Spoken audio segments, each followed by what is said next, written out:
Hello, all sentient beings, and welcome to the Transmissions podcast, where we talk all Hasbro, Takara, and third party. Transformers! On this episode, we've got official images for Takara Tomy's masterpiece Getsuei Trainbot. Flame Toys is showing off their Leo Prime model kit, and there's some bad news for Toy Fair. Today is Wednesday, January 19th, 2022, and this is episode 469 of Transmissions. Welcome to Transmissions, the podcast that thinks if we ever pivoted to a full video show, we'd have to open with a ridiculous dance number set to hair metal. I'm your host, Charles, aka Big C, and I'm joined by the excellent Transmissions team. Jeremy, aka Yakko. Hey, how's it going? Creator, producer, and star of Empire of Rust, editor Mike. And I'll be the construction worker. Or the cop, whichever you prefer. That's not hair metal. I choose to ignore your reality. Village People is just as ridiculous. And Daryl, the Cybertronian beast. As long as we get a CGI eagle, I mean, I'm in. Let's do it. Let's talk Transformers. As always, we start off the show by thanking our Donatreons, those lovely people who support us on Patreon and PayPal. Thank you so much for continuing to help us out and help us keep the show going. We really appreciate it. And since we just launched our merchandise last week for the Patreon tiers, looks like we attracted a couple of new Donatreons. So thank you to Nick J. They increased their pledge. They were already a Donatron, but they increased their pledge to get above the level so that they could start getting merchandise. So that's cool. I think they're international, aren't they? Are they? I think Nick was like Australia or something. It was some other currency. Oh, like I had okay. I was like, that's an odd number. Oh yeah, do the conversion. Okay. Well, I hope he still gets the merchandise right. Patreon works that out, does, right? But yeah, Patreon works that out. It's great. I don't have to think about it. Good. And a brand new Donatreon, Ethan, who has also signed up for the Discord and is listening live right now. So welcome, Ethan, and thank you so much, and congratulations. Welcome to the family. Welcome, Ethan. Glad Ethan. To have you. Awesome. It's your birthday. and you pay us for your birthday present. Welcome. It's and look forward to that merchandise coming very soon. So thanks for joining up. Hope you enjoy listening and hope you'll keep coming back. All right. And of course, this week we've got a brand new episode of our Transformers live play RPG podcast, Empire of Rust. So this episode just came out on Monday, January 17th. Hefty Sweet Sack, episode 67. Mike, we've had a lot of discussions about the name of this episode. So I mean, of course, we're all as old as you are, so we get the reference. But I think there's a lot of double entendre there too. But we were having a chuckle about it. It works on many levels, For those younger viewers or for those younger listeners, go ahead and Google hefty cinch sack and you'll be amused. And any teases you want to give for this week's episode? This is a rough episode for me. I gotta say. I mean, I'm not, without spoiling anything, this did not have. This had a bit of a sad ending for me. Yeah, no, it's sometimes, like just part of the story, part of it is tragedy, part of it is comedy. So there's going to be, it's going to be the parts where you're just rolling on the floor laughing. And then there's going to be the parts where you cry because, like stuff like stories have an impact. And this is one of those episodes that will have an impact. So it was still a very good episode. It's kind of the culmination of the whole like trial arc and setting the groundwork for a lot of things to come still. And yeah, so like you said, no spoilers or anything, but it's it's a powerful episode, and it can be a sad episode too. Yeah. So everyone, take a listen, enjoy, and let us know give us some feedback. Let us know what you think. And the story continues on, so keep listening. Mm-hmm. All right. Well, let's jump right in and talk about some toys. All right. And this week, to start off the show, I choose to talk about a choo-choo train.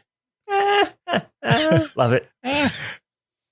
I've been saving that one for a while. There's a picture of a train. Oh.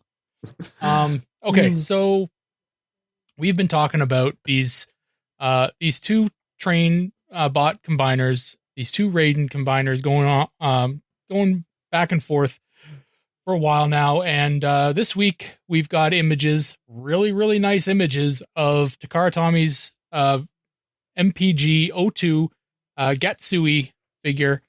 This is the one of the legs, and it looks really fantastic. So this has been kind of the back and forth discussions on social media, and from just people kind of wanting to discuss the possible options of for whether or not you're going to get one of these two combiner sets. It's 6 figures, right? So you got to get all 6 if you want to make the Raiden combiner. They're masterpiece size, so they're not tiny, and each one of them is going to be expensive. So there's not a lot of people out there who can afford to get both. So you got to kind of weigh your options on whether which one of these you're going to want to get. So to finally be able to get some really detailed images of the masterpiece official combiner figures is really important here. So we finally got some information about the MPG ones from Takara, and what one of the things that I was really hoping to get was some of the sizes on them, and we actually did get some actual official measurements on these guys.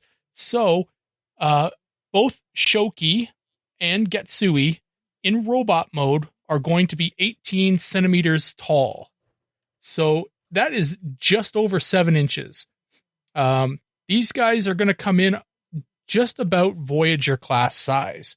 So they're a little shorter than most masterpiece scaled figures, but they are going to be official masterpiece figures. Now, Getsuei, because he becomes a leg, they do have a measurement for him in leg mode, which is going to be 17 centimeters, or just about 6 3/4 of an inch.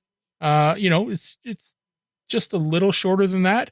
Now, when you're kind of comparing these guys, I don't think we have official measurements yet for the Moon Studios versions of these, but you can see from the comparison photos that have been put up that the leg, the Getsuei version of this from Moon Studios, which I can't remember. I think it's like Ice Storm or something like that. I can't remember what they've called it. It's weird, but they're MP10 size. The legs are MP10 size, which is pretty tall. So I don't know what that is in actual measurements, but it's larger than these. It is safe to assume that the Moon Studios one is going to be a bigger combiner. But that being said, the one spot that I have been able to kind of, I don't know, I'm almost definitively saying outright, the alternate modes, the train modes for the masterpiece combiner, or the masterpiece versions, they are without a doubt the better versions. The train bots, or the train modes, these things are like perfect representations. I was talking with some other fans, some other listeners of the show, and I believe it was Quattro. I know we've mentioned him on the show before. The guy might as well work for a train company. The guy knows so much about the trains. I believe he said that these trains are actually licensed, like they would do the Masterpiece line would do with the cars and the trucks and all that other stuff for the rest of the Masterpiece line. They actually license the vehicles, right? So these trains are licensed, so they have to actually make the trains look, as good as possible in their alternate modes. That's why these trains look so darn good when they're in alt modes. That being said, the Moon Studios versions really do, that's probably one of the parts where they kind of fall short. The one question that I still kind of have, when you do see Getsuei here in his leg component mode, you don't really see whether he's got an ankle tilt or not, and that's kind of concerning to me. Now, it's really early. We've only seen the Raiden combiner in a silhouette that's been kind of photoshopped to death to kind of make it to kind of bring some of the colors or the image out. So we really don't have a really good understanding of what it's going to look like, officially. But this is the best shot of the leg we've gotten so far. And I really don't see an ankle tilt in here. Not saying there isn't one, but I would have really liked to see one in here. So I'm going to open it up to discussion here, but looking at these pictures, guys, I really want to know what your thoughts are on the official Masterpiece version of the Raiden combiner here, and what your thoughts are. We know what the Moon Studios ones are looking like. We've definitely seen two leg bots from them so far. Right now from Masterpiece, we've got a leg and a portion of the torso, or it might be the whole torso. Shoki, I think, is the entire torso, but it doesn't matter. So Charles, this is trains, man. These trains look fantastic. I know you're a big stickler for detail when it comes to this thing. When you look at these guys, what do you think? Could you be okay with a little bit more kibble in robot mode when you know that the alt mode is phenomenal? What's your thoughts on these?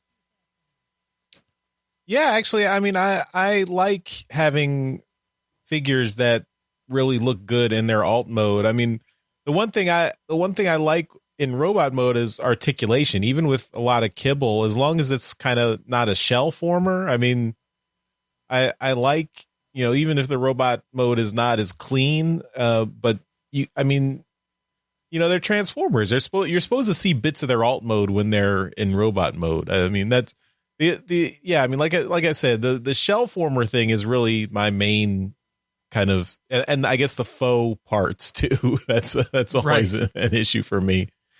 But this guy looks pretty good. Even the robot mode, it's not too bad or too kibbly.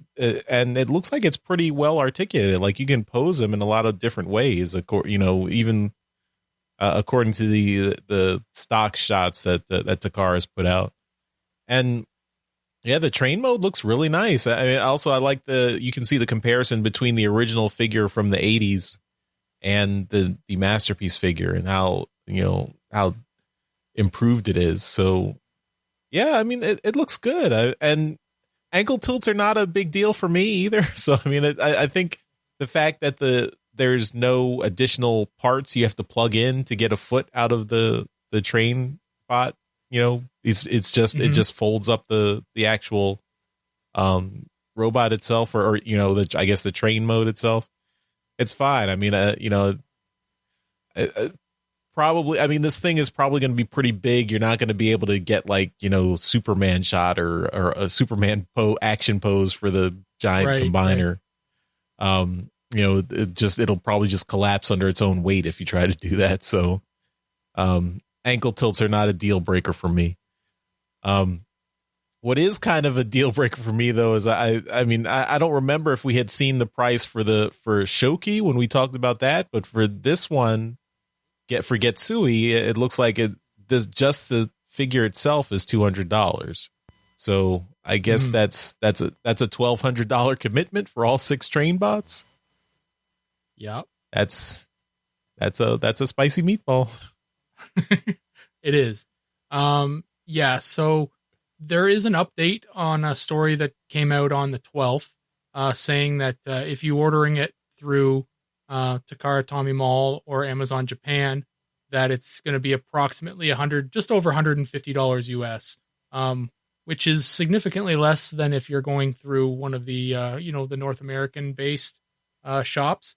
But again, that's through one of the Asian based markets. So if you can get it through there, then you're going to save a significant chunk. The other thing I wanted to point out here, as you were talking, I continued to look through the pictures here. There does seem to be a picture in a updated story that also came out on the 12th. Is that there does seem to be a picture here of the leg mode of Getsuei in with an ankle tilt. So before anyone kind of writes into me and says, "You idiot, it's an ankle tilt. Why would they make a masterpiece combiner without an ankle tilt?" So yeah, there does seem to be. I was going to bring that up. Yeah, there does seem to be one here with an ankle tilt. So yeah, okay, I see it. You don't have to write in.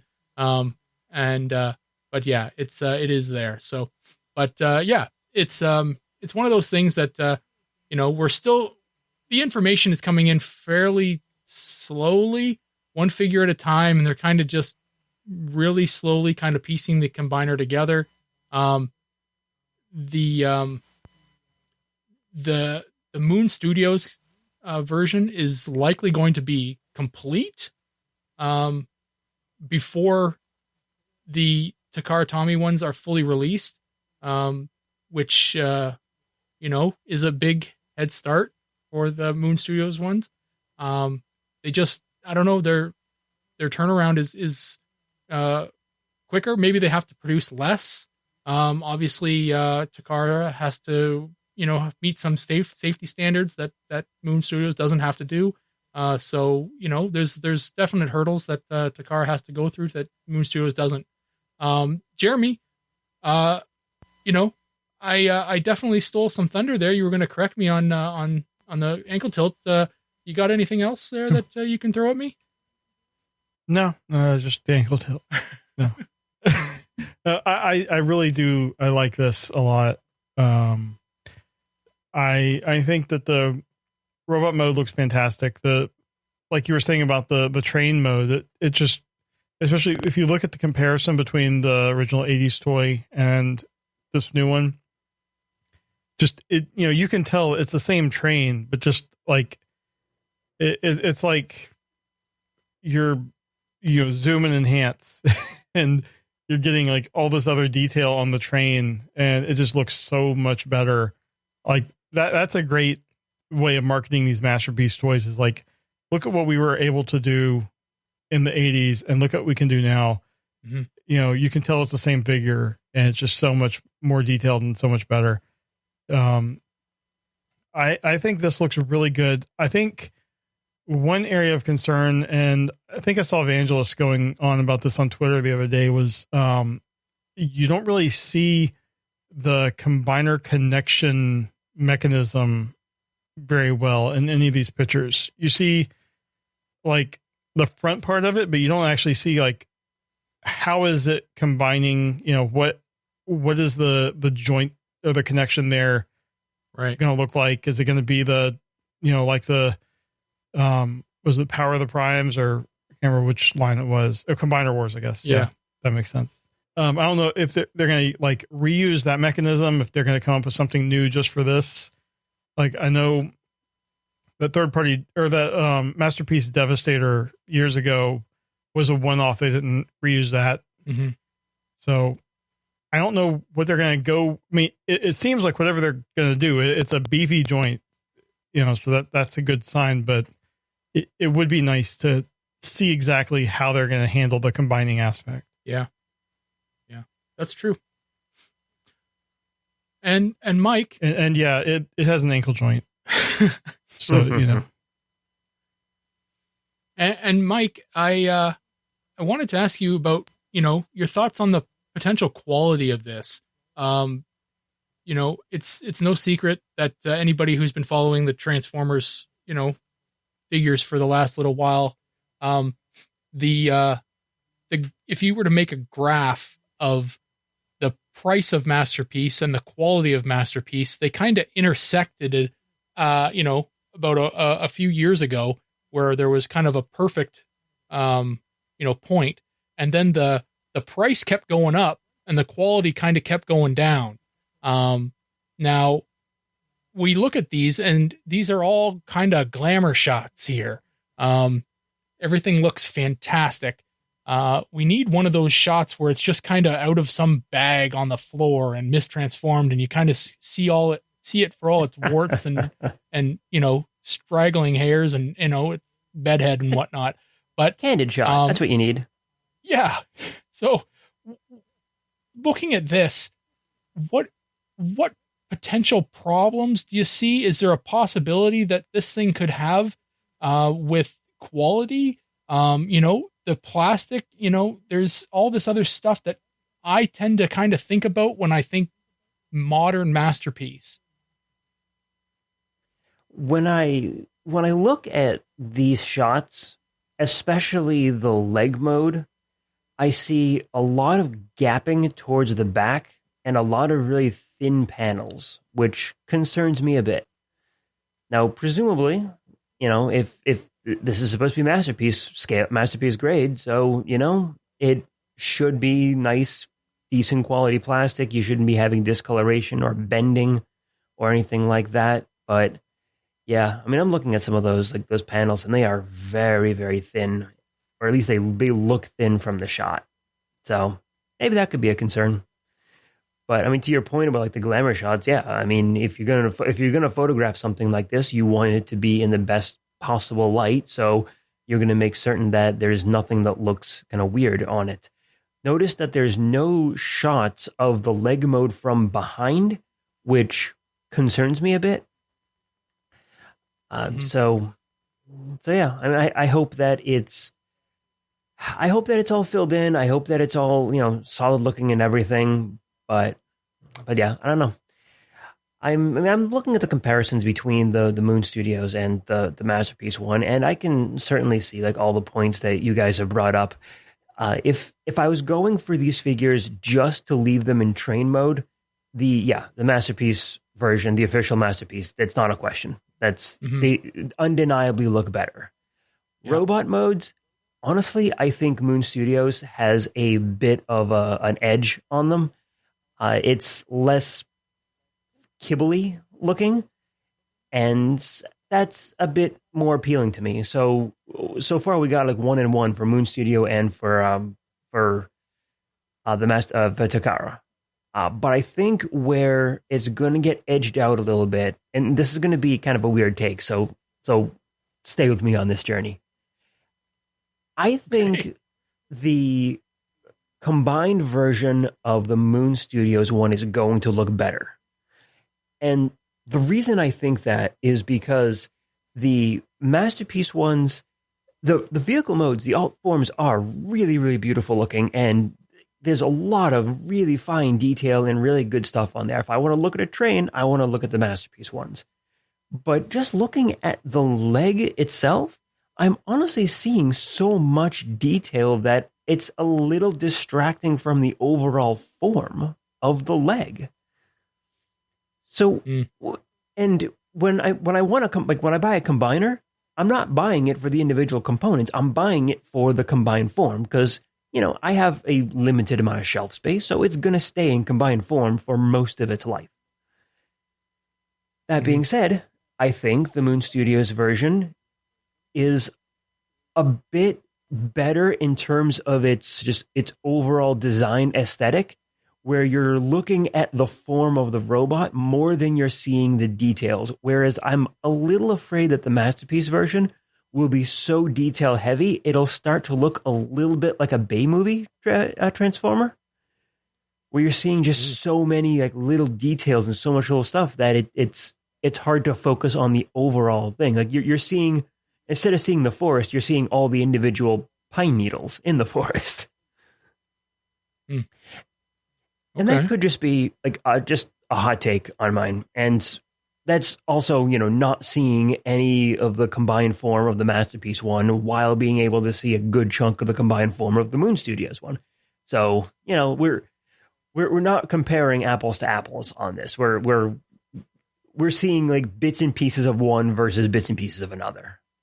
Mm-hmm. But just with the limited information that we have, I am definitely leaning more towards a Moon Studios one, even though I will say that the alt modes of these trains are absolutely gorgeous. And if that's what you want, if you want to leave them in train mode, absolutely stick with the MPs. You're going to be a lot happier with it. Cool. Well, we are going to continue to follow this because we've got at least a few more months of release images to come out. And heck, we want to see this thing combined at some point. So we'll be watching this. But Jeremy, what do you got for us? I have something from New Age where they're actually listening to feedback from people that had problems with a figure that they showed off. This is their H50 Scott, which is their Legend Scale G1 Hound, and they had shown renders off before, and people weren't happy, so they have made the robot mode feet thinner. They've made the lower legs longer. They've reduced the size of the hips. They've taken away the car mode side steps and designed new seats, revised the head sculpt, and made the shoulder cannon thicker. So there's some before and after pictures here, and you can really kind of tell the difference. It looks like the hands are also different a little bit. I think this is a really good looking hound. Particularly like in the vehicle mode, they you get your normal kind of hound or Jeep with no top at all, but they've also included I'm sure it's plastic, but it looks like a canvas top on it. I think that's a neat touch. And you also get a cage with Ravage in it, and you get an extra H54 Frankenstein limb, which is their Autobot Spike.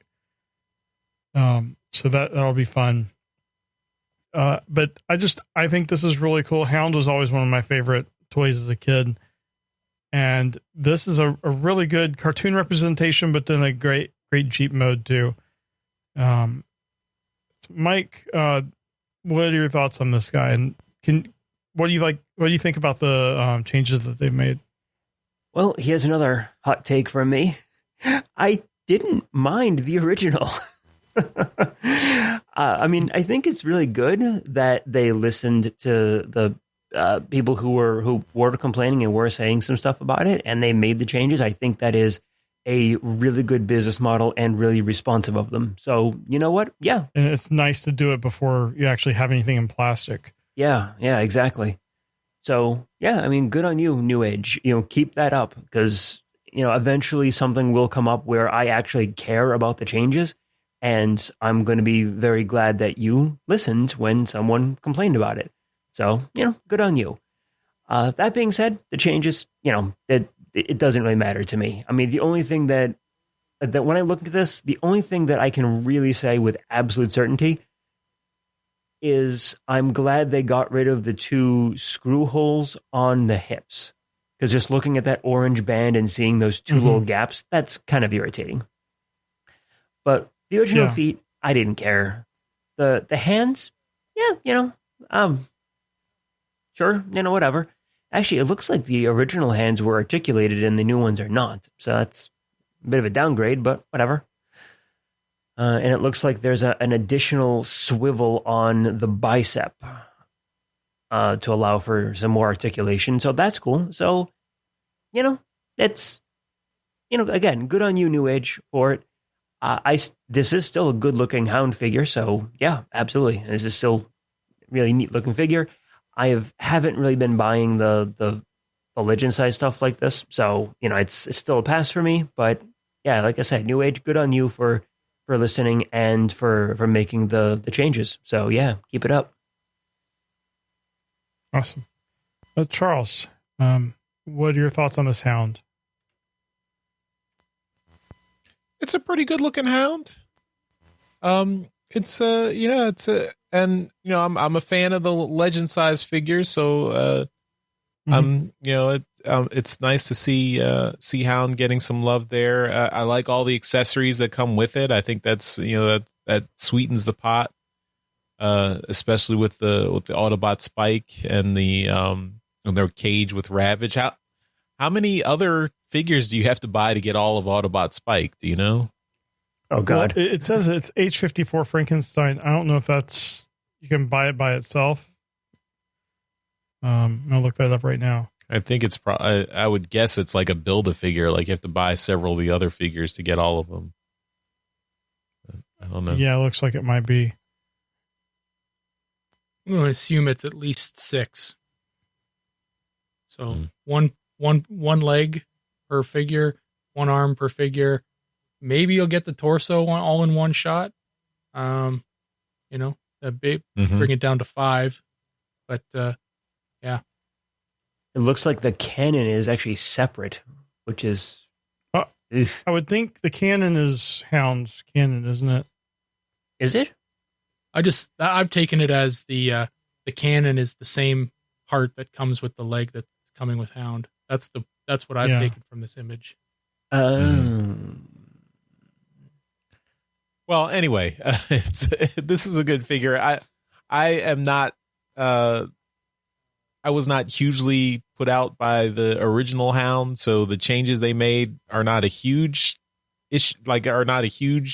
super improvement for me. They do seem to be a pretty good improvement, but it's not like, I wouldn't have bought this figure, but now I definitely will buy it. But I'm glad that people got the changes that they wanted. I think he does look better, in just overall. So that's cool.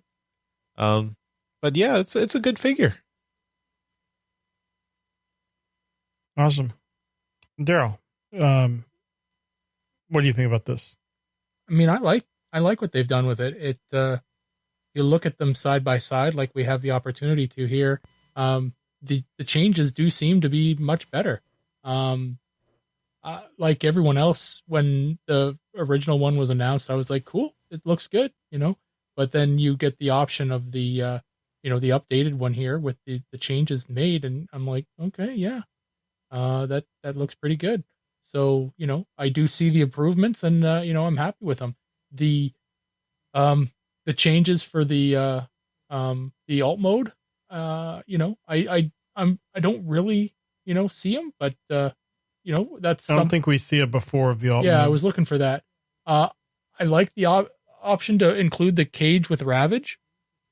That's something that a Hound generally comes with these days, which is kind of crazy. But the part that gets me is the kind of Build-A-Figure Autobot Spike. That's wild. I love that that's, becoming a thing, because looking at it, Autobot Spike, it's been done a couple times by other companies. They've tried to just do an Autobot Spike by itself, and it just hasn't worked. But including it as a Build-A-Figure, so you don't have to get it. But if you're a collector of New Age figures anyway, you might collect 3 of the 5 or 4 of the 6 or however many you're going to need to complete them. Right? You might be like most of the way there and then think, I'll just get the last one just to complete Autobot Spike. So then they've got you, right? So it's kind of like a combiner. Like you've got these individual figures, but then there's this added combiner that you've got to complete, or if you could care less about keeping everything kind of, with the figure when you've bought it, for future, resale, you could just sell the piece to somebody who's trying to complete it, right? So you've got this added little bonus, which I really like, because trying to sell like this H-54 by itself, I think would fall flat on its face. There's be a few people, probably myself included, that would probably pick it up if it were, cheap enough, because it doesn't transform in anything. It's just a piece of, plastic that's articulated. But, I just had this, kind of, affinity for it from, the 80s cartoon.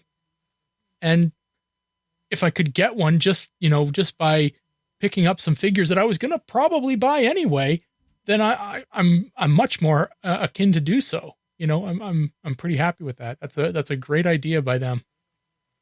Yeah. And like you said, if you don't want it, you're, being able to sell it to that, someone that's needing that one last piece, mm-hmm. It's great for kind of, paying for a little bit of the figure that you just bought. Oh yeah. Well, awesome. That's all I got this week. Mike, what'd you bring?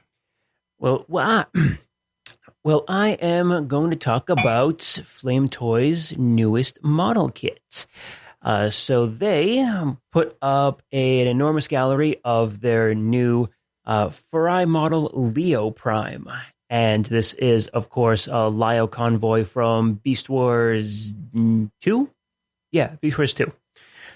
And this is a completely batshit crazy looking figure. It is super, super stylized version of Lio Convoy with a ton of like crazy accessories, like more so than I had expected. This guy's got like a soft goods cape to go over one arm. He's got this like sword and scabbard thing, this crazy looking like lion face beast shield. And yeah, the lion mane on his neck, like on the back there, is just absolutely crazy.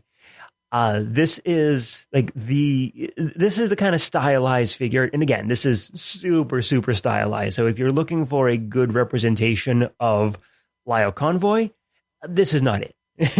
Don't get that in your head. This is super stylized.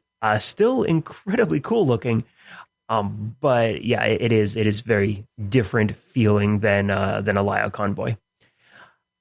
What do you guys think, Daryl? Why don't I go to you first? You have a couple of these model kits, don't you? Yep. And I have an original, Lio Convoy. So, me too. Yeah. So I have Convoy buddies. Yeah. I like the way that they've gone ahead and done this, because it's, it fits in with their style, because they really do a lot of stuff in their own kind of way. I really like the way that they've kind of thrown this towards, I don't know if it's saying it's kind of a bestial kind of style as well. Like the kind of flair they've put on this figure is, you can see the Flame Toys stylings, but you can also see this kind of extra kind of beast style as well. The soft goods cape is magnificent. I love it. It's just, this is a really great looking figure. There's no way in hell that anything like this could transform. It's obviously it's a ridiculous looking, kind of action figure, but the way that it just kind of it stands, it has a presence to it, and that's exactly what you'd want from a character like Lio Convoy. It really is a really interesting looking figure, with all the extra little attachments and goodies that he comes with. Just a fantastic looking figure with the color, and just, yeah, I really like it. It's quite nice. Presence is a good way of putting it. Yeah, it definitely has that stand out to your face kind of look to it. Mm-hmm. Jeremy, you got a couple of model kits too, don't you?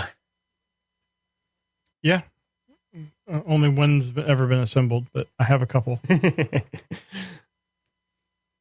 This thing looks fantastic, and it looks like I don't remember if you mentioned it, but this was a change from, it was originally not a model kit. It was part of their action line, and they've changed it to be a model kit, which is crazy that you can do that. And I don't have any Leo Primes or Leo Convoys, but this thing looks just so good. And just including that cape, that, capes make all the difference. You can take a bad figure, put a cape on it, and it's like an okay figure. It bumps it up. And this is a really good figure, and the cape just adds so much more to it. I don't know if I would be willing to pay the $75 price that they're asking for it, but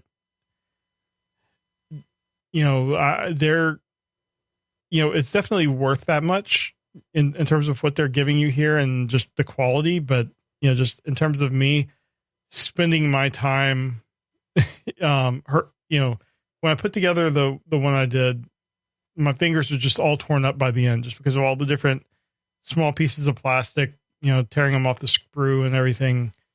So not really worth it for me, but I can definitely see the quality, and it definitely justifies that price.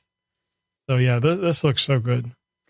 Yeah, I didn't mention that it was a changeover from the action figure line, and that's actually a little disappointing to me, because even though they're a lot more expensive, I do like the look of the right action line more than I do of the model kits.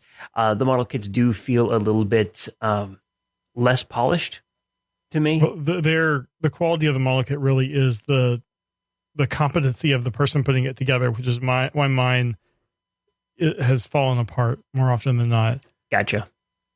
Yeah. Yeah. Charles, how about you? You're the only person I don't know if you have any model kits. I do have model kits. They are they currently unassembled. But so you have sprues of pieces. I got you. Yes.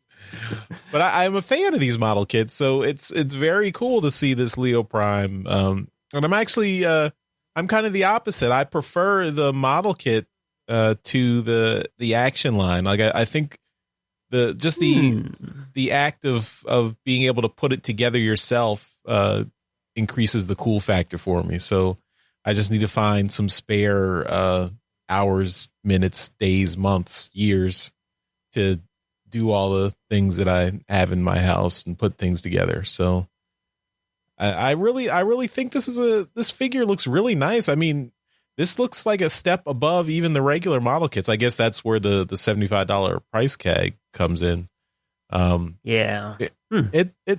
It's a really good looking figure. I mean, just all these pictures look really nice. All the accessories look great. The cape and the sword and everything else and the shield, all that looks really nice. I mean, I like they show from the front and from the back. So even from the back, it looks pretty good. This is a really nice looking figure. I'm not the biggest fan of Leo Convoy, so maybe this one isn't for me, but I don't know. I mean, I'd take if I saw this in the store, I might take a second look at this. These get distributed to like Barnes and Noble. So maybe if I'm, maybe this will be an impulse buy. I don't know. This does look really nice though. I really am liking the stylized look of this one. Excellent. The only really negative things I have to say about it is a couple color choices. I don't like the yellow and green of the sword, for instance.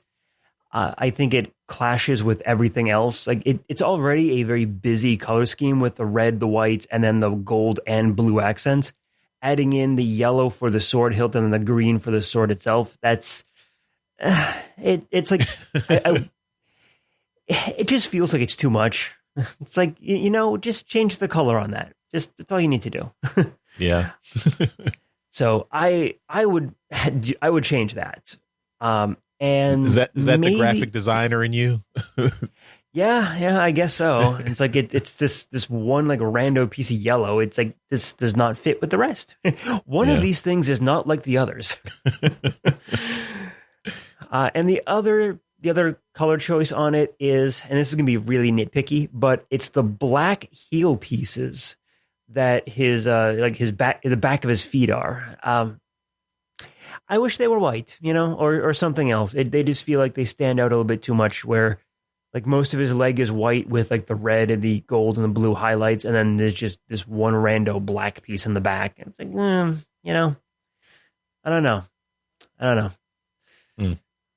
But yeah, like I said, it's super nitpicky. Yeah.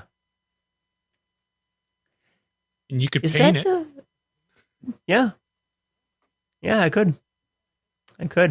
I just looked too. The tail piece that's connected to the cape structure, it looks like it's completely articulated too. So like that's a full on like segmented tail. That's kind of nice. I thought it was originally just like hangs down or like in a straight line or something, but no, it looks like it can shift around. Because I'm seeing some shots where it looks like it's doing like an S curve or a really sharp curve to it, and then I'm looking at like the shot where it's just showing the cape with the tail, and it's almost a straight line down. So yeah, looks like it's articulated. I like that. Excellent. Well, that is all I have for this week. So Charles, go ahead and bring us home. What fun stuff do you got for us to talk about? Well, this is going to be a sad day for our friends at Hasbro, because I'm sure they've been working hard on this figure and someone out there leaked it, and now everyone can see it. And it's, whatever big reveal they had planned for their next online Hasbro Pulse event has been pretty thoroughly spoiled, because we've got tons of pictures of the Studio Series 86 Junkyard figure, and this is a retool of Studio Series 86 Wreck-Gar, and it looks really nice. I mean, you can definitely tell this is one of those background Junkion characters from the 86 movie, and as it has enough changes to make it look significantly different from Wreck-Gar, so it's a really cool looking figure. And now, instead of having to buy two identical Wreck-Gars, you can buy Wreck-Gar and Junkyard, and now have a Junkion riding a Junkion, and it looks nice. I mean, this is another, I guess, following in your footsteps, Mike. This is a nitpick for me, is that it looks like Junkyard has the same axe weapon as Wreck-Gar, so I would have preferred they'd give Junkyard a different weapon, or just maybe a different looking weapon, but I guess they spent all the retool budget on the figure itself and figured we'll just keep the weapon and Nitpick not bother buddies. with that. Yeah. But this Junkyard, I think, looks really nice, both in vehicle mode and in robot mode. Looks very different from Wreck-Gar, so it's cool. I mean, it's a little bit, these are Voyager size figures, so it's a little bit expensive for army building, but Junkions and Sharkticons, everyone likes to have options and have some choices there. So, and they do have pictures of Wreck-Gar riding Junkyard in Junkyard's motorcycle mode. So yeah, take a look at this. And again, sorry to our friends at Hasbro. I mean, we didn't post these pictures, but they're all over the internet now, so it's not really anything we can do to stuff the genie back in the bottle there. But we do appreciate all the hard work you've done on this design, and it looks really cool. And yeah, if you're a fan of the 86 movie, this looks like a really good figure. So, Mike, what do you think of Junkyard? It's not for me. Like you said, this is a Voyager size figure. I already have a good Wreck-Gar that I am happy with. I don't particularly need a Junkyard, but I am going to kind of talk about what you mentioned about this getting spoiled from Hasbro. Yeah, I mean, whoever got a hold of this just pretty much shoved it into like a light box and started just snapping pictures of it. Because I don't recall if we had even heard that this was going to be released or anything. And I mean, maybe I'm wrong on that, but like this is the first time. I think he did show up in a toy listing, like on a Walmart listing, and I think people were speculating as soon as we saw Wreck-Gar. I think a lot of people were saying, "Well, I mean, come on, they got to do another Junkion." Sure, sure. But we did not. I think we had a toy listing, but that was it. We didn't have any kind of hinting or anything. Yeah. So. Okay. But still, at the same time, it's like. I mean, I want to give the people who design this the opportunity to show off their own work, because I mean, like okay, for an example, like when I'm at work and I need to show off like my images to like my boss or his boss so I can get approval on images. It's a situation where it's like I don't want you guys to look at my work before I have a chance to show you my work and kind of talk it through with you. So at the same time, it's like, yeah, I get it, guys. You know, we got someone got the toy and it's like, all right, I gotta show it off. Look at this cool thing I got. It's like, all right, dude, just calm down. Let the people who actually designed the damn thing be the one to unveil it. You know, don't take that away from them. It's frustrated me more and more, especially in the last like 4 or 5 years. I mean, it's been pretty bad. I mean, I think we haven't had any reveals that weren't like. I mean, we haven't had any major reveals that weren't kind of. At the very least, we've gotten some fuzzy images ahead of time. Yeah, in the last few years, even comments about it. Yeah. Like. Remember the time on those Fan First Fridays? They're like, we know you've already seen this, but yeah, and it's like they want to show it off, but it's like, what are they going to do? It's already been leaked and spoiled. Mm-hmm. Remember, like when we used to be able to go into a toy store and actually be legitimately surprised when something new came out? Those halcyon days, huh? Well, I mean, that was also a time where you could expect to find things on the shelf that you were actually looking for. That is true. That's true. I haven't found an actual toy in a store in, I think, about a year. So, oh man. Anyway, so unfortunately, Junkyard is a pass for me, just because I don't really have any connection to the character, and I am not going to attempt to army build or anything like that with figures, especially not with Voyager figures. If this was like a Scout or a Legend size thing, like those Sharkticons from a couple years back, yeah, absolutely. You know what? I'd go with that. But it's a little bit too much of a figure for army building, and I just don't have much of a connection to the character. But it does look good, though. I'll certainly give it that. And for those of you who want a Junkyard for that scene in the movie, cool, go for it. You got your wish. All right. Well, Jeremy, what do you think of this figure? I think this looks really good. I mean, it just, looking at the comparison between Wreck-Gar and Junkyard, it's just, you can see just the shoulders and the arms, like all the different pieces that were made to swap out with like rounded versions or just like slightly different shaped versions, but doesn't affect the transformation. And then just the color scheme. I mean, I appreciate that Wreck-Gar's color scheme matches the movie, but I think the color scheme on Junkyard is just much more pleasing to look at than than Wreck-Gar's colors. I think, I really like what they picked here, and just the head sculpt looking like he's wearing glasses.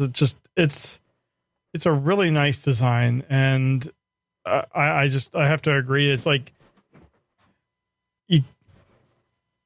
when you can't control the messaging and you're coming out with something new, and you're not only having to go through the sales job of trying to convince people to buy this, you're also now having to despite the preconceptions and the, all of the comments that have already been made about the figure. So you're already kind of behind the 8 ball on the messaging around the product. It's a shame. And, there's nothing really they can do because, somehow these people get the figures from the factory. So, it's just, I don't know if it's a battle they can ever continuously win, but in terms of the figure itself, I think it looks great. Yeah. It's so unfortunate too. It really is. Yeah. Daryl, what do you think of this figure? Is this on your list?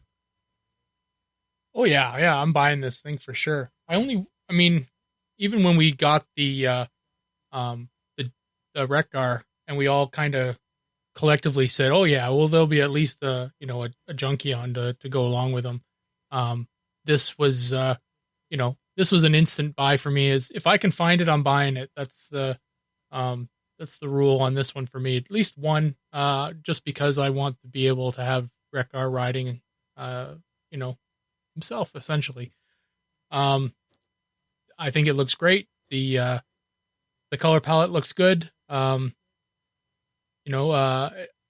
It's a great figure and he works really well as a motorbike as well. So, it's a win-win, for that.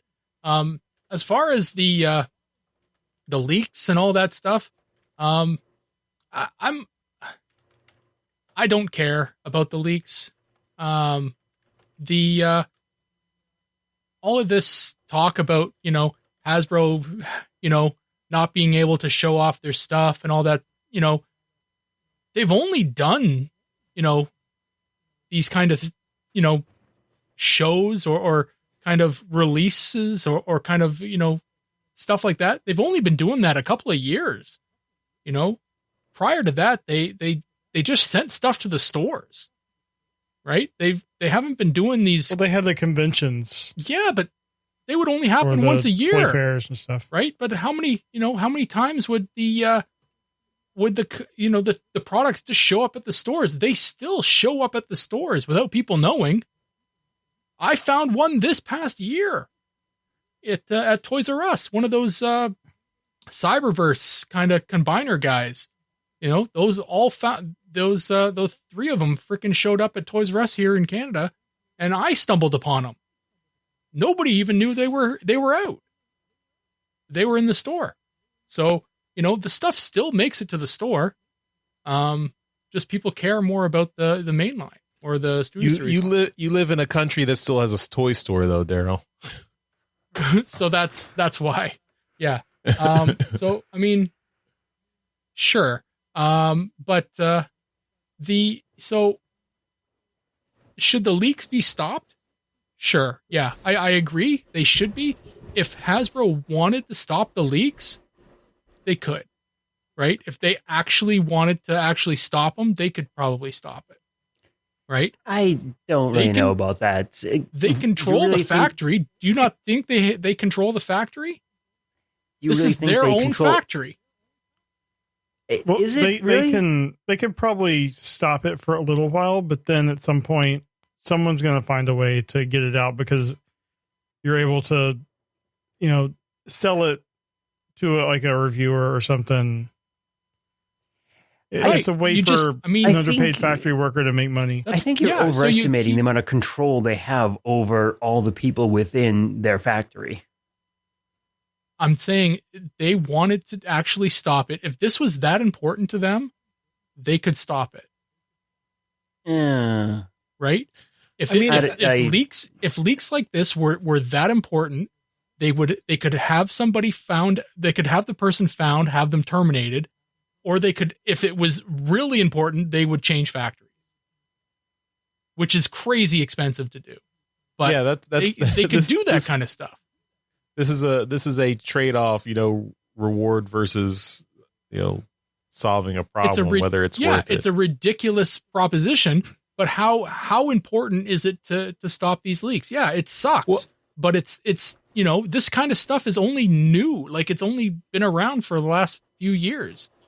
I mean, I think we're also, I think at least my feeling is like Hasbro, the giant corporation, I don't really care about, but the individual designers, I think it's nice that they're getting a little bit more of the spotlight now. Like they get to, do these little events every couple of months and show off their work. I think that's where it's a little bit, I feel, disappointment for those guys. Like and you're right, Daryl, this is a new phenomenon where they didn't before with just the toy shows. You have two kind of major reveals, maybe one at Toy Fair, one at SDCC every year, and maybe a third one at New York Comic Con.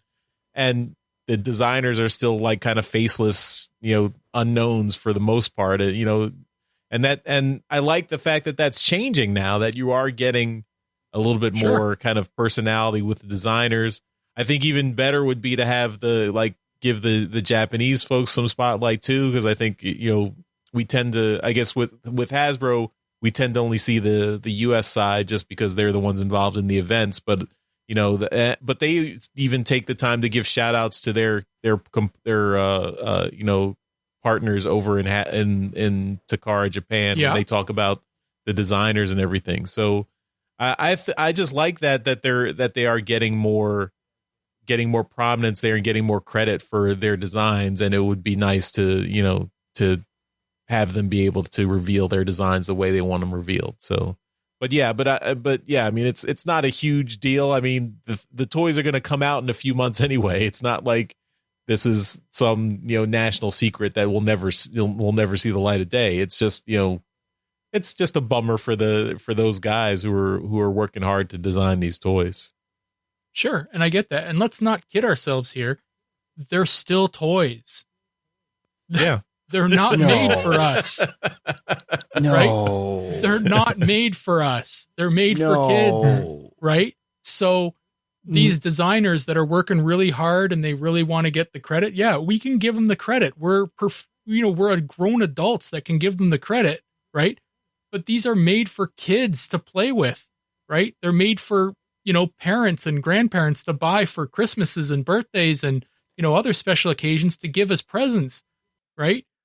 They're all, nobody's not going to give credit. Getsuei is a design for kids. Sure.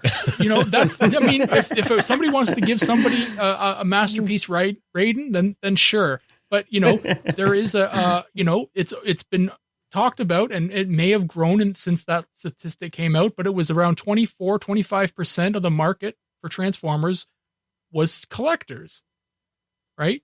So that's why we get that kind of information. We get people catering to us. We get these kind of fan first Fridays and all this other stuff. And that's fantastic for us as fans, but we're not the market share.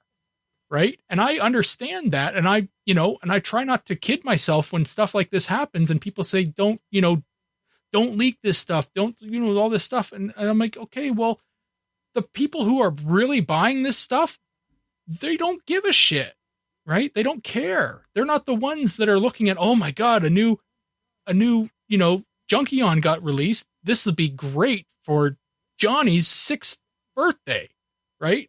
Like, okay, this is not who cares about this stuff, right? If it's still 25%, right? The other 75% of the people that are buying this stuff, they don't care. That's all I'm trying to say is, yeah, it sucks. It sucks for the artists who have to produce the box art and all that other kind of stuff that don't get any credit whatsoever. Like they're not even mentioned, right? Zero. So, I'd like to see, if we're going to talk about credit for people involved, I'd like to see credit thrown a little bit more at those people. Right. But yeah, there's a lot of stuff that could change. Right. But if Hasbro really wanted to do something, they could do something. Right now, I'm staring at my Discord screen and I'm mesmerized by the image, the GIF that DJ Ronan put up of Jeffrey trying to hang himself at Toys R Us.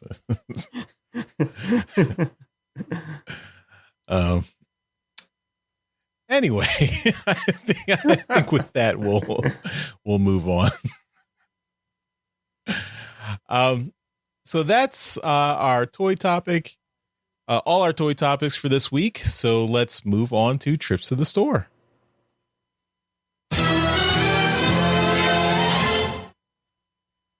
This is where we show off all the awesome Transformer stuff we got this week. We do this as a video so you can see everything we got in beautiful high definition on our YouTube channel. And we'll have the audio right here in the show so you can keep listening as we describe everything we got in loving detail. So without further ado, trips to the store. The Transmissions Podcast will return after these messages. All right, well, let's start off and show off the stuff we got. I'm going to go first because I just got a single comic this week. And this is Wreckers Treading Circuits issue 4, the final issue of the Wreckers miniseries that came out last year. So we just reviewed issue 3 last week. So, look forward to this in the near future. And this will wrap up the Wreckers, the new Wreckers series. Overall, I was happy with this series. The ending was a bit of a downer. We'll talk about that in the review. Not this week, but in the future at some point. But yeah, it was cool. So there you go. This is the Jack Lawrence cover, the cover A. So, and featuring Aileron fighting back against Octopunch there. All right, well, let's hand it over to Jeremy. What do you got? Nothing new this week. And actually, I was going through a bin for some stuff and pulled this out, which probably have shown years ago, but this is my RID 2001 Sideburn still in the package. I believe I have one out of the package somewhere. This is the red recolor that they did that, I think he's normally blue. Mm-hmm. And this was, I love these Car Brother molds. They're overly complicated in the transformation, but this was when they were moving from the Beast Transformers back into cars and stuff. And they were still figuring it out again. But here's the back. But these were fun. The character was a blast on the show. So, he was this recolor. He was horny for that sports car all the time, wasn't he? Yeah. He had a thing for red sports cars and eventually he turned into a red sports car. So I don't know what that says about the character, but narcissist. Yeah. Yeah. But it's a cool figure. And, I was surprised when I was digging it out that I kept it on card, so that was cool. That's all I got. You know this what week. kind of red sports car he turned into? A red sports car. Starts with a V. It was my favorite red sports car, or my favorite sports car at the time that the show aired. It is a Viper? It is a Viper. Yeah. The Dodge Viper. Yeah. I adored that car when it first came out. I remember when that car came out, it was a huge thing. And then there was the Viper show. Mm-hmm.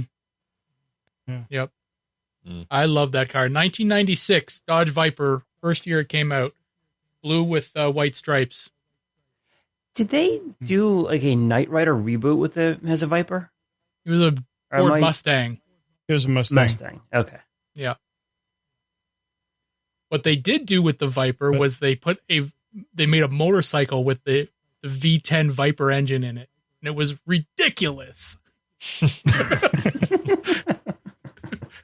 Well, anyway, for what it's worth, this is not a Dodge licensed mold, so it might look like a Viper, but it's not exact. It's a wiper, right?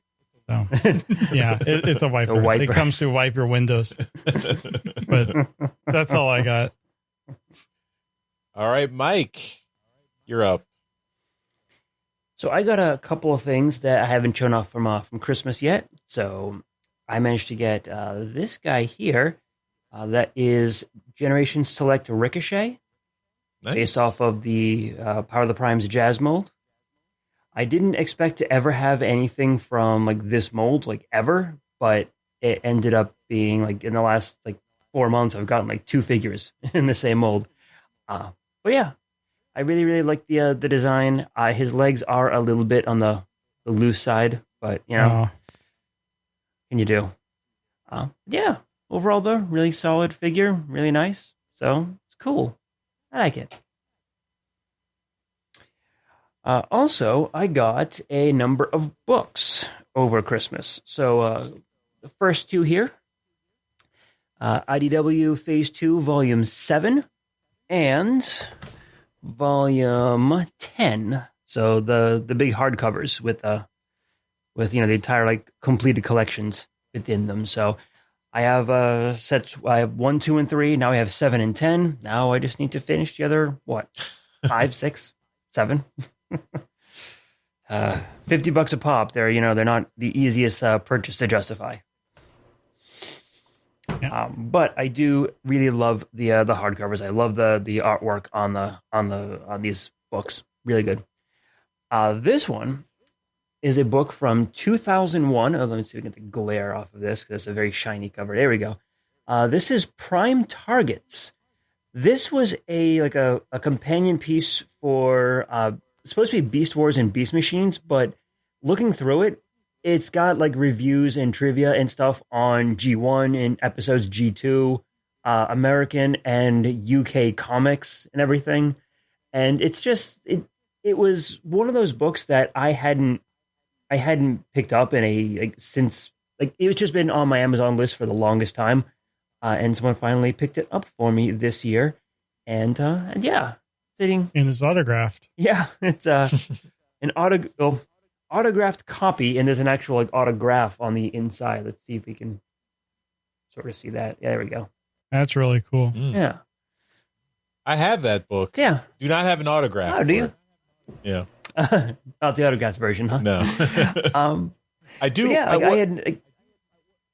Sorry, I do remember one thing that kind of irked me about this book is that it consistently refers to Ravage as a dog in there. So that annoyed me. Don't forget, this was written back in like 2001, so this was not quite pre-internet, but pretty close there. Proto-internet. You didn't have a ton of message boards to correct you. Yeah. Which honestly, I can go without. In 2001, there was at least 3 Transformer message boards I was on, plus I ran the chat. So, nerd. We were around. Nerd. But the last one is the big one. Yeah. Oh. The Transformers Visual History book from Jim Sorensen. I think you already got this one, Charles, when it first came out. Yeah, both me and Jeremy have it. I think we got it. Jeremy, you too. We interviewed Jim for the book when it came out. Gotcha. Yeah, this is a beautiful, beautiful book. Absolutely love it. It is easily the largest Transformers book I have. No, I'm sorry. I'm incorrect on that. It's not the biggest length and width, but it is the thickest. So yeah, it can be used as a weapon. It can be, yeah. That's what she said. But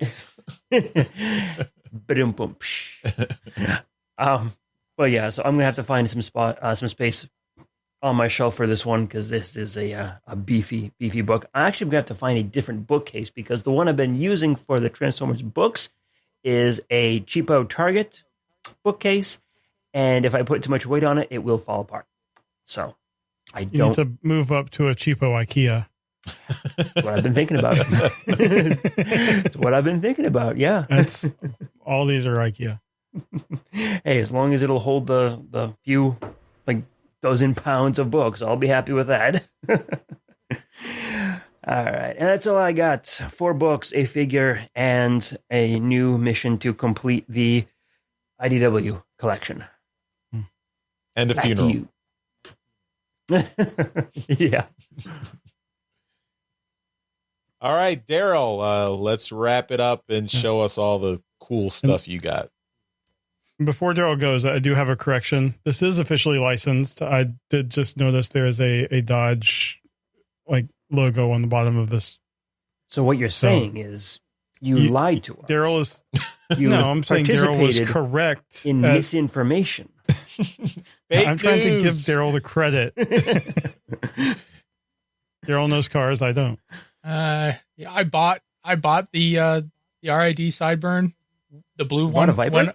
When I saw that it was a Viper, like I was like, I never even saw the show, but I remember seeing the Viper Transformer, and I was like, holy shit, this is a Viper figure. I'm buying it, and I bought it, and I still have the one that I bought. Yeah, it was cool. So for this week, I have one figure that I had kind of found again in my collection because I've been going through boxes over the last couple of weeks, and I was like, oh, this one, I forgot I had this, and and I have two new ones. So this is a Device Label figure. You remember Device Label? They were fun.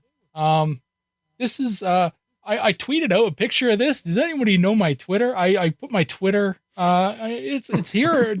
It's right here. You can follow me on Twitter. I put pictures up on the internet, and you can see what I have.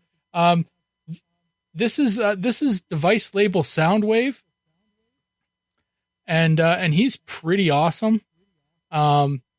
He doesn't have anything that goes into his chest, but he does have the ability to eject the chest open. That would be where you put the memory card, because he is a working MP3 player. And you can plug in a set of headphones into the top there. And these buttons on his waist work. So he transforms really, really well, and he looks exactly like you'd want him to look. The headphones that he comes with, though, are odd. They have this Decepticon kind of extendo thing. Remember these things? You'd have to Try to forget those. you have to extend the cord. So, and these headphones are really huge. But it's because they transform into Rumble and Frenzy. Cute. So one's red, Obviously one's blue. not why you're wearing them. I don't think I've which one's ever which? worn this. I don't know. You choose. Dealer's choice. So yeah, they're quite fun, and they do stand on their own. They have some significant heels for the feet to hold up the heavy backpacks on these guys. But it works. Everything works. It's great. That's the beauty of Device Label, and I kind of wish they'd still do it. But have I you get why tested they it don't. lately? Do they still work? The funny thing is it's not a standard SD card that goes in Soundwave. It's one of the just slightly smaller, and I have one. I had one for a camera, like a digital camera that I used to use, and I can't find it now. So, and I have it somewhere in the house, and once I find it, it's coming out of the camera and it's going into Soundwave just so I can have it. But yeah, anyway. The new figures I have this week, I have to thank DJ Ronan because he tipped me off as to where to find them. He had posted images that he had picked them up, and I was like, son of a bitch, where did you find these? And he said, they're down the street from you. You better go. And so I went. First up, Kingdom Pipes. I got a Pipes, and he looks great, and he's awesome and fun, and just a great looking figure. With exactly the same mold as Huffer, and just a little tweak here, a little swap there, and then boom, it's the same figure, but it's Pipes, and he looks great, and they did a really good job with this mold. So if you can track down a Pipes, then I think it's worth getting. He's great. He's a great figure. Stands really well with these big old plates on his feet.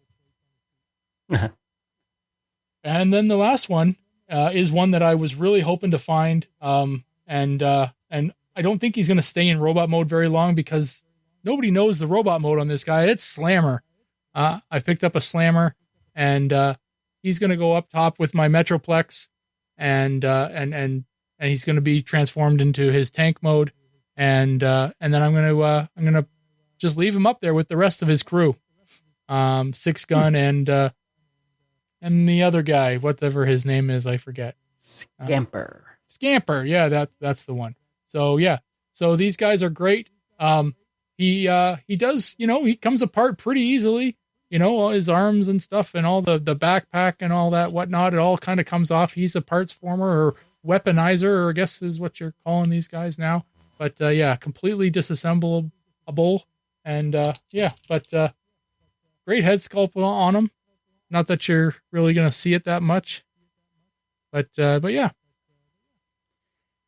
How was the color difference? I remember when we were talking about it a couple of months ago. Like, I raised the concern that the white and the off white just kind of clashed a bit. How's that feel in person? How does it feel? How does it look? It feels fine. I mean, how you does can it see feel it to your eyes? Well, it's a little fuzzy. I can't really quite. I'm trying. I'm trying here. There you go. There you go.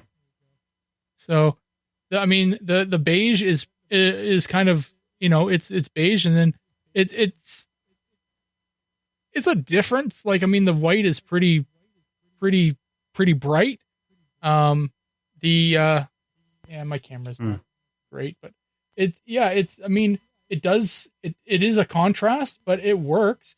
The majority of them is this gray beige, whatever you want to call it, but it works. I think it works. Yeah. Okay. Yeah. Like I said, I'm going to put him in tank mode and I know put him up top with the rest of his crew. But that's it. That's what I got this week. All right, and that will end our trips to the store segment. We now return to the Transmissions Podcast. We're back from our trips to the store, and we will finish up the show with convention news.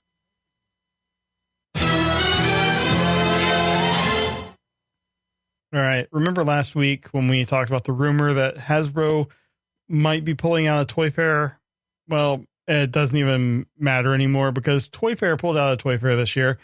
They have canceled their New York 2022 Toy Fair. The rumors are multiple large companies pulled out, and it's just the way the pandemic is.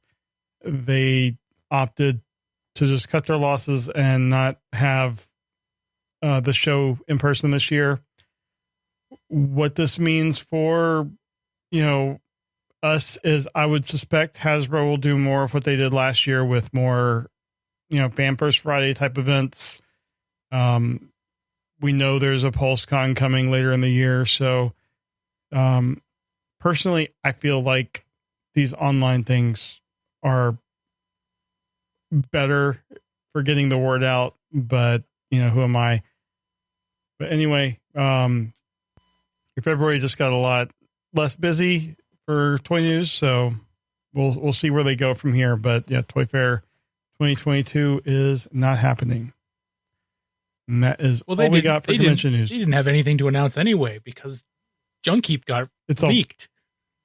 Right? Yeah. That was the only thing they were going to announce. It's just Junkyard. Or maybe Junkyard. Oh, there. Yeah.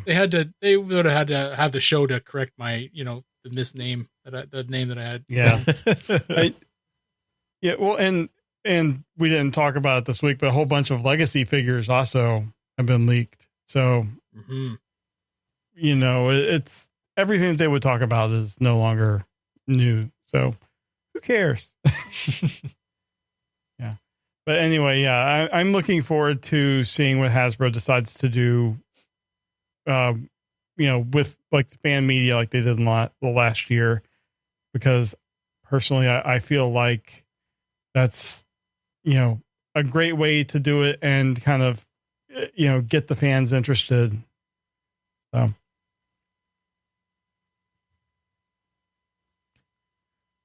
All right. Well, that will do it for this episode of Transmissions.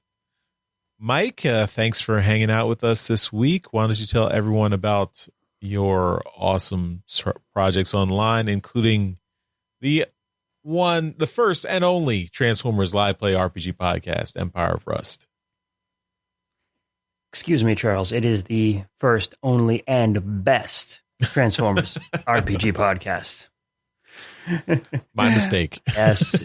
If you haven't taken a listen to Empire of Rust, please do so. We are about 4 or 5 episodes into, actually about 6 or 7 episodes into our season 2.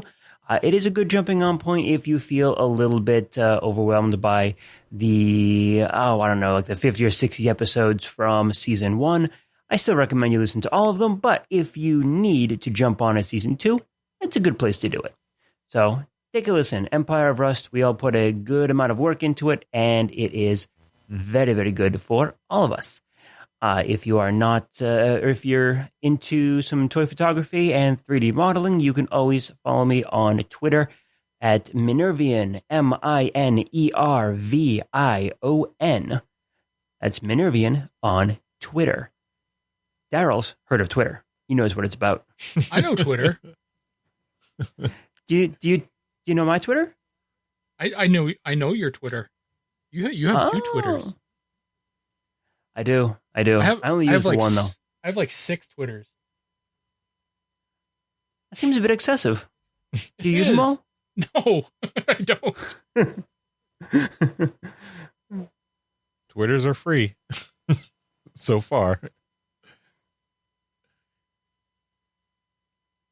And of course, we end the show every week with a shout out to our Masterpiece Donatrions. These are the folks who continue to support us at the highest level on our Patreon, and we really appreciate their continued support. So thank you again to John 4X Levengood, Dinobot Maximize, Demon Tech 82, and Curtis Akan. You guys are awesome. And if you are able to, why don't you help out? If you want to help out the show another way, you can buy some merchandise from our TeePublic store. That's at transmissionspodcast.com/shop. You can get lots of our cool shirt designs and masks and other merchandise there. And anything you buy from TeePublic through that link will help out the show. So don't go to teepublic.com. Just go to transmissionspodcast.com/shop. And that will do it for this episode of Transmissions. Thanks everyone for listening. We will see you next time. Bye-bye. Bye. Bye, y'all. Later. Thank you for listening to this episode of Transmissions. If you'd like to join the conversation, travel to our Discord channel at transmissionspodcast.com/Discord. Want some cool transmission swag? Feast your eyes on our transmissions gear at transmissionspodcast.com/shop. If you'd like to support our podcast, go to transmissionspodcast.com/support or tell your friends about our show. We'll see you next time.